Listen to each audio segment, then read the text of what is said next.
राजा और उसकी 4 रानियों की रोचक कहानी। एक राजा को 4 रानियां थीं। उसकी पहली रानी इतनी सुंदर थी कि वो उसे सिर्फ देखता रहता था। राजा की दूसरी रानी भी कम ना थी। वो इतनी सुंदर थी कि वो हमेशा उसे पास में लेकर बैठता था। राजा की तीसरी रानी उससे भी ज़्यादा सुंदर थी, इसलिए राजा उसे हमेशा हर जगह अपने साथ में ले जाता था। हाँ, राजा की चौथी रानी की तरफ राजा ने कभी ध्यान नहीं दिया। न उससे प्यार से बातें करता था, न उसे कहीं लेकर जाता था। राजा इस चौथी रानी को हमेशा इग्नोर करता था। समय बीता, राजा बूढ़ा हो गया और वो समय भी आ गया जब राजा अपनी आखिरी सांसें गिन रहा था।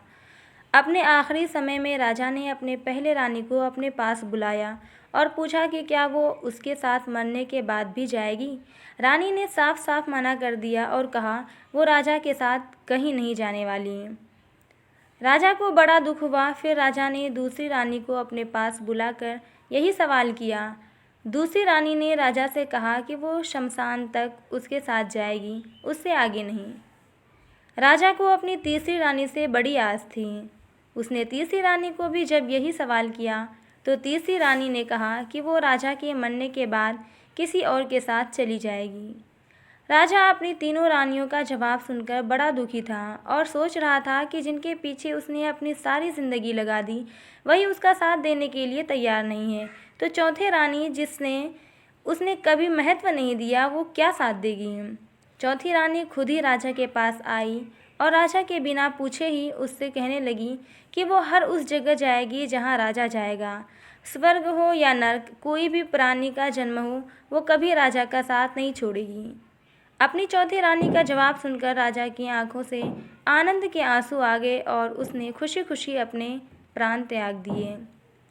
दोस्तों, कौन था वो राजा? कौन थी वो 3 रानियां जिन्होंने राजा को आखिरी समय में ठुकरा दिया? और कौन थी वो चौथी रानी जिसने इतना ठुकराए जाने के बाद भी राजा का साथ अंतिम समय तक दिया? राजा कोई और नहीं, हम स्वयं हैं। पहली रानी हमारा शरीर है जो मृत्यु होते ही हमारा साथ छोड़ देता है।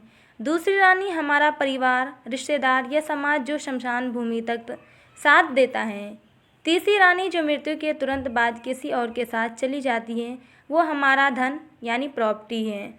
अब सोचिए चौथी रानी कौन होगी जो हमेशा हमारे साथ जाएगी और जिसको हम कभी महत्व नहीं देते हैं।